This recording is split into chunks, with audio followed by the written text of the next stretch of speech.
Salam dan bahagia. Saya Mawarni Nehe MPD, CGP Angkatan 11. Di sini saya akan memaparkan koneksi materi modul 23 mengenai coaching untuk supervisi akademik. Baik, kita masuk pada pertanyaan pertama. Bagaimana peran Anda sebagai seorang coach di sekolah dan keterkaitannya dengan materi sebelumnya? Di paket modul 2 yaitu pembelajaran berdiferensiasi dan pembelajaran sosial dan emosi. Sebagai coach, saya harus memahami dan memiliki yang pertama paradigma berpikir coaching.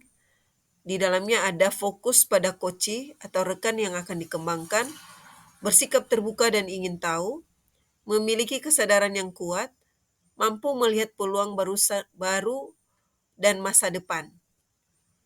Berikutnya, harus memahami dan memiliki prinsip coaching, yaitu kemitraan, proses aktif, memaksimalkan potensi. Dan seterusnya, kompetensi inti coaching juga harus dimiliki oleh seorang coach, yaitu kehadiran penuh atau presence. Kedua, mendengarkan aktif.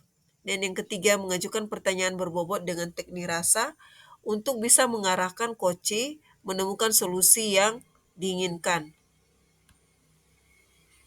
Melaksanakan coaching dengan alur tirta. Yang pertama itu tujuan umum. Dalam tujuan umum, beberapa hal yang dapat coach rancang dalam pikiran coach dan yang dapat ditanyakan kepada coach.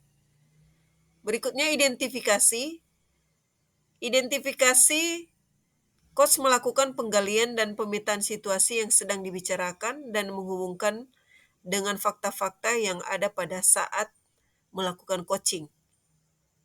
Dan yang ketiga, rencana aksi, yaitu pengembangan ide atau alternatif solusi untuk rencana yang akan dibuat. Dan yang terakhir, tanggung jawab, yaitu membuat komitmen atas hasil yang dicapai untuk langkah selanjutnya.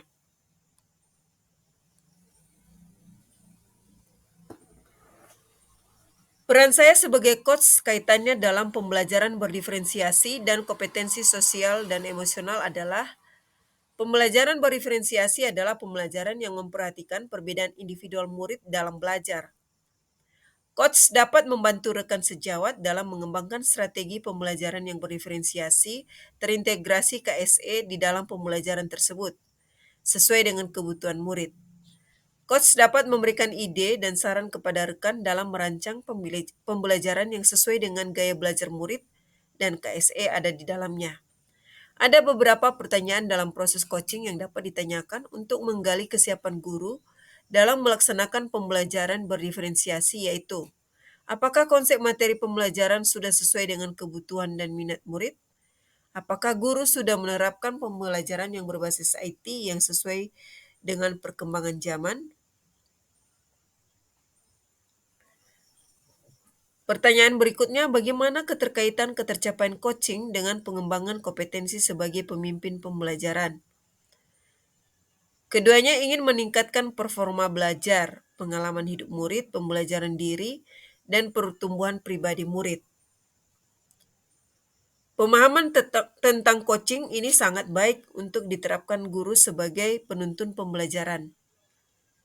Berikutnya, guru dapat menggunakan teknik coaching untuk mendorong murid mengembangkan kemampuannya dalam berkomunikasi, berkolaborasi, dan berpikir kreatif. Membantu murid menggali potensi dirinya untuk menyelesaikan permasalahan yang dihadapi guna mencapai kemerdekaan dalam belajar.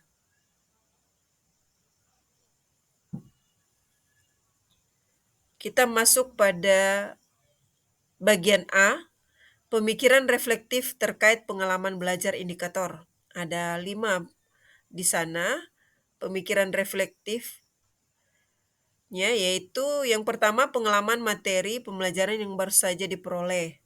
Kedua, emosi-emosi yang dirasakan terkait pengalaman belajar. Ketiga, apa yang sudah baik berkaitan dengan keterlibatan dirinya dalam proses belajar. Keempat, apa yang perlu diperbaiki terkait dengan keterlibatan dirinya dalam proses belajar. Dan kelima, keterkaitan terhadap kompetensi dan kematangan diri pribadi. Pengalaman dan materi pembelajaran yang baru saja diperoleh. Selama proses belajar dari paket modul 2, saya memahami bahwa pembelajaran berdiferensiasi dan pembelajaran sosial emosi itu sangat penting. Pembelajaran berdiferensiasi melibatkan penyesuaian metode pengajaran untuk memenuhi kebutuhan belajar murid, sedangkan pembelajaran sosial dan emosi fokus pada pengembangan kemampuan sosial dan emosional murid. Kedua pendekatan ini saling terhubung untuk menciptakan lingkungan belajar yang inklusif dan mendukung. Bagian kedua dari pemikiran reflektif itu yaitu emosi yang dirasakan terkait pengalaman belajar. Ya, emosi yang saya rasakan itu saya merasa antusias saat memahami modul 2 ini karena mendapatkan pengetahuan yang baru. Kemudian saya merasa tertantang karena menyadari bahwa penerapan pembelajaran berdiferensiasi terintegrasi pembelajaran sosial dan emosi itu sangat baik untuk memenuhi kebutuhan murid. Saya merasa senang ketika melihat potensi positif dari penerapannya mendukung perkembangan murid secara holistik.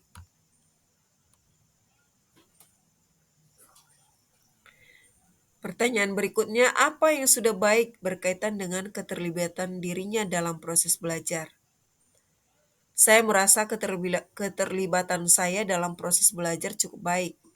Saya aktif berpartisipasi dalam diskusi dan refleksi, berbagi praktik baik di komunitas belajar di sekolah mengenai pembelajaran berdiferensiasi, kompetensi sosial dan emosional, serta penerapan coaching pada supervisi akademik. Melakukan praktek coaching kepada teman CGP, rekan kerja, dan tetap koordinasi kepada kepala sekolah tentang coaching supervisi akademik ini. Pertanyaan berikutnya, apa yang perlu diperbaiki terkait dengan keterlibatan dirinya dalam proses belajar? Apa kegiatan coaching di bagian penyampaian pertanyaan berbobot kepada coach? Melalui pertanyaan berbobot dapat menggali kompetensi yang ada pada coach dan menemukan solusi atas masalah yang dialami melalui pertanyaan berbobot yang diajukan coach atau supervisor.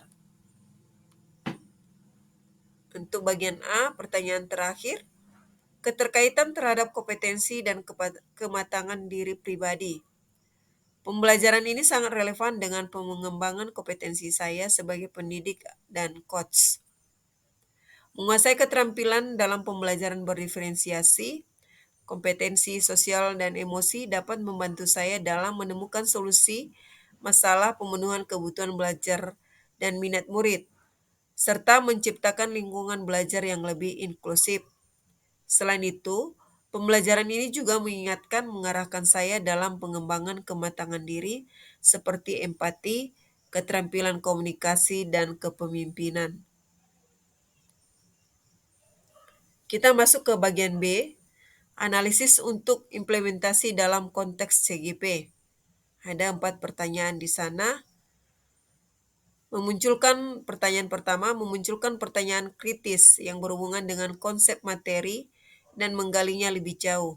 Yang kedua, mengolah materi yang dipelajari dengan pemikiran pribadi sehingga tergali wawasan atau insight baru. Dan yang ketiga, menganalisis tantangan yang sesuai dengan konteks asal CGP baik tingkat sekolah maupun daerah. Dan keempat, memunculkan alternatif solusi terhadap tantangan yang diidentifikasi. Kita masuk ke pertanyaan pertama, yaitu pertanyaan kritis. Di sini saya memberikan pertanyaannya, yaitu bagaimana caranya agar coaching dapat diimplementasikan dalam proses supervisi akademik dalam praktik pembelajaran di sekolah. Jawabannya, melakukan pengimbasan di komunitas belajar yang dihadiri kepala sekolah dan rekan kerja. Kedua, menyampaikan paradigma berpikir coaching, prinsip coaching, kompetensi inti coaching, dan alur tirta untuk pelaksanaan coaching. Menyampaikan 3 langkah dalam melakukan observasi, yaitu prasupervisi, supervisi, dan pasca supervisi. Dan yang keempat, membagikan contoh pembelajaran berdiferensiasi yang di dalamnya terintegrasi KSE. Yang kedua, mengolah materi yang dipelajari dengan pemikiran pribadi sehingga tergali wawasan atau insight baru. Jawabannya, coaching dalam supervisi akademik dapat berpengaruh dalam mewujudkan pemimpin pembelajaran yang berpihak pada murid. Mewujudkan pembelajaran yang berpihak pada murid, guru harus memiliki kompetensi menjadi pemimpin pembelajaran. Memahami perkembangan murid secara menyeluruh, tidak hanya aspek kognitif, tetapi juga karakter dan sosial emosional murid. Dengan demikian, tujuan coaching dalam supervisi akademik adalah mengembangkan kompetensi guru dan pembelajaran yang berpihak pada murid dapat terwujud. Ketiga, menganalisis tantangan yang sesuai dengan konteks asal CGP, baik tingkat sekolah maupun daerah. Jawabannya, tantangan terberat adalah menyamakan mindset tentang coaching dalam supervisi akademik di komunitas belajar sekolah, karena supervisi akademik sering dianggap sebagai penilaian rutin oleh kepala sekolah terhadap guru. Seharusnya dapat dijadikan sebagai pedoman untuk meningkatkan kompetensi guru. Untuk bagian B, pertanyaan keempatnya yaitu memunculkan alternatif solusi terhadap tantangan yang diidentifikasi. Jadi di sana alternatif solusinya ada 4. Yang pertama, melakukan koordinasi kepada kepala sekolah tentang coaching supervisi akademik ini, membagikan contoh coaching supervisi akademik melalui komunitas belajar dan grup GTK, melakukan sosialisasi coaching supervisi akademik di komunitas belajar, melakukan praktek coaching supervisi akademik kepada rekan sejawat. Kita masuk ke bagian C, membuat keterhubungan. Pengalaman masa lalu, penerapan di masa mendatang, konsep atau praktik baik yang dilakukan dari modul lain yang telah dipelajari. Dan terakhir, informasi yang didapat dari orang lain atau sumber lain di luar bahan ajar CGP. Yang pertama adalah pengalaman masa lalu. Saya pernah disupervisi. Sedikit tegang karena posisi supervisor itu penilai dan sifatnya formal, tanpa ada efeknya terhadap pembelajaran yang saya lakukan. Menurut saya itu supervisi yang kurang bermanfaat bagi pembelajaran terhadap murid atau tidak sesuai dengan kebutuhan murid. Penerapan di masa mendatang sudah direncanakan bersama kepala sekolah akan dibentuk tim supervisor dengan menerapkan prinsip coaching, melakukan prasupervisi, supervisi, dan pasca supervisi. Dan yang ketiga, konsep atau praktik baik yang dilakukan dari modul lain yang telah dipelajari dari modul 21 tentang pembelajaran berdiferensiasi, saya memahami bahwa penting untuk mengenali dan memenuhi kebutuhan belajar individu setiap murid. Sedangkan modul 22 tentang pembelajaran sosial dan emosional, saya belajar pentingnya mengembangkan keterampilan sosial dan emosional sehingga murid akan hadir sepenuhnya, fokus, mengenali diri, dan siap belajar dengan nyaman dan bahagia. Dengan menggabungkan konsep dari modul 21 dan 22, coaching dalam supervisi akademik menjadi komprehensif, memaksimalkan potensi coach.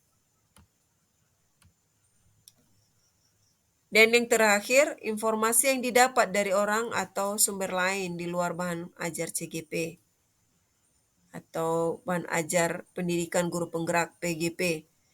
Informasi coaching saya peroleh dari diskusi rekan kerja guru penggerak sebelumnya atau CGP sebelumnya yang sekarang sudah menjadi GP di sekolah saya, melihat YouTube CGP dari berbagai angkatan, dan diskusi dengan pengawas sekolah sebagai fasilitator sekolah penggerak angkatan 2. Di sanalah saya mendapat informasi tambahan. Demikian presentasi dari saya mengenai koneksi materi modul 23 ini. Akhir kata saya ucapkan terima kasih. Salam dan bahagia.